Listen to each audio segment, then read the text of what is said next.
ई light study daily current affair की series में आप सभी का स्वागत है। इस वीडियो में डिस्कशन करेंगे 1 जुलाई 2022 के हिमाचल प्रदेश राष्ट्रीय तथा अंतर्राष्ट्रीय करंट अफेयर्स के बारे में। पहला प्रश्न है, किस संस्थान द्वारा India's booming gig and platform economy शीर्षक से एक रिपोर्ट जारी की है? तो इस रिपोर्ट को जारी किया गया है नीति आयोग के द्वारा। किस केंद्रीय मंत्रालय ने performance grading index of district यानी PGID जारी किया गया है? तो इसको जारी किया गया है शिक्षा मंत्रालय के द्वारा।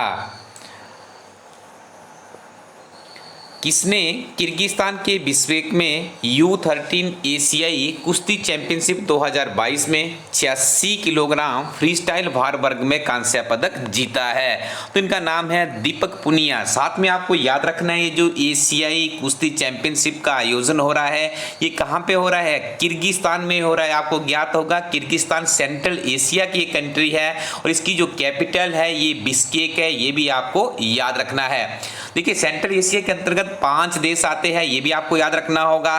कजाकिस्तान है, किर्गिस्तान है, के से आप दोनों को याद रख सकते हैं। उसके बाद तजाकिस्तान टी से है, अगला टर्कमेनिस्तान भी टी से ही आता है और उसके बाद आता है उज्बेकिस्तान जिसकी राजधानी है ताशकंद, जहां पर भारत के जो प्रधानमंत्री थे, तत्कालीन प्रधानमंत्री थे लाल बहादुर शास्त्री जी का देहांत भी हुआ था। उसी सेंट्रल एशिया की जो 5 कंट्रीज है ये भारत के लिए बहुत ही इंपॉर्टेंट है। ये भी यहाँ से देखिए पिछले 3-4 वर्षों से HS में 1% सेंट्रल एशिया से हमें देखने को मिल ही रहा है।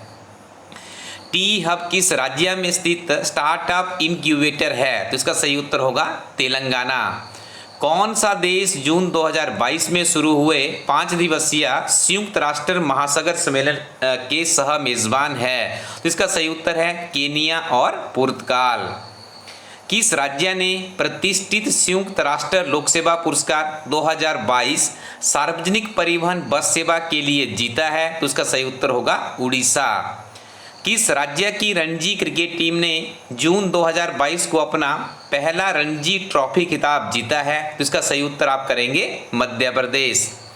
धन संचय नामक नई योजना किस बीमा कंपनी द्वारा शुरू की गई है? देखिए धन संचय जो नामक नई योजना है उसको शुरू किया गया है भारतीय जीवन बीमा के द्वारा।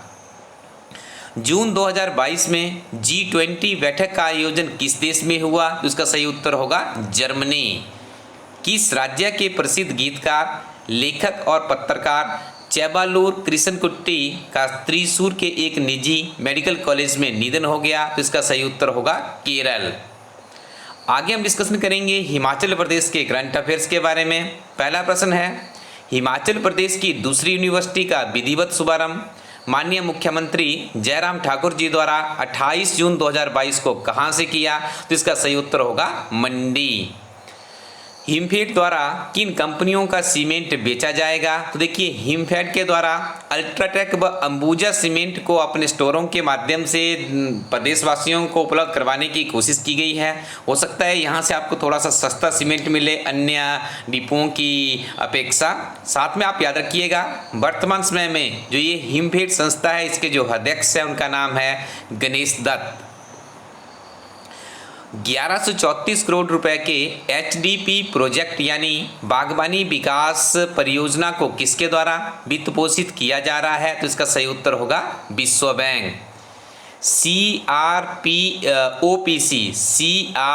CROPC यानी climate resilient observing system promotion counselling की ओर से जारी एनुअल लाइटिंग रिपोर्ट 2020-21 के मुताबिक हिमाचल प्रदेश में आसमानी बिजली गिरने की घटनाओं में कितने प्रतिशत वृद्धि दर्ज हुई है? तो इसमें करीब 105% की वृद्धि दर्ज हुई है। साथ में आपको याद रखना होगा रिपोर्ट के मुताबिक हिमाचल प्रदेश उन राज्यों की श्रेणी में तीसरे पायदान पर है जहां पर आसमानी बिजली गिरने के मामलों में तेजी से इजाफा हो रहा है। रिपोर्ट के अनुसार वर्ष 2020-21 में आसमानी बिजली गिरने की घटनाओं में 105% की बढ़ोतरी के साथ हिमाचल प्रदेश तीसरे स्थान पर है। अब देखिए इस श्रेणी में आपके दिमाग में प्रश्न आ रहा होगा, पहले स्थान पर कौन है? तो आपको बता दें, बिजली गिरने के मामले में आसमानी बिजली की बात यहाँ पे की जा रही है। गोवा प्रथम स्थान पर है। रिपोर्ट में दर्शाया गया है कि गोवा में वर्ष 2020-21 में 328 घटनाएं दर्ज हुई है, जबकि दूसरे स्थान पर है केंद्र शासित प्रदेश पांडुचेरी। पांडुचेरी में करीब 117% आसमानी बिजली की बढ़ोतरी देखने को मिली है। ये बहुत ही महत्वपूर्ण करंट अफेयर है। यदि आप हिमाचल प्रदेश के किसी भी एग्जाम की तैयारी कर रहे हैं तो ये करंट अफेयर आपको जरूर सुनने चाहिए हर रोज, साथ में अपने फ्रेंड्स में शेयर भी करने चाहिए। और इलाइट स्टडी कोरोटीन वेबसाइट के ऊपर यदि आप जाएंगे तो आपको यहाँ पे ऐसी पुस्तकें मिलेगी जो ऐसे अध्यापकों के द्वारा तैयार की गई है जिन्होंने खुद बड़े बड़े एग्जाम क्वालिफाई किए हैं। तो आप इन किताबों का लाभ भी उठा सकते हैं और कोचिंग के ऊपर अपने लाखों रुपये बचा भी सकते हैं। तो विजिट कीजिए इलाइट स्टडी कोरोटीन वेबसाइट को। Thank you very much, keep watching elite study YouTube channel।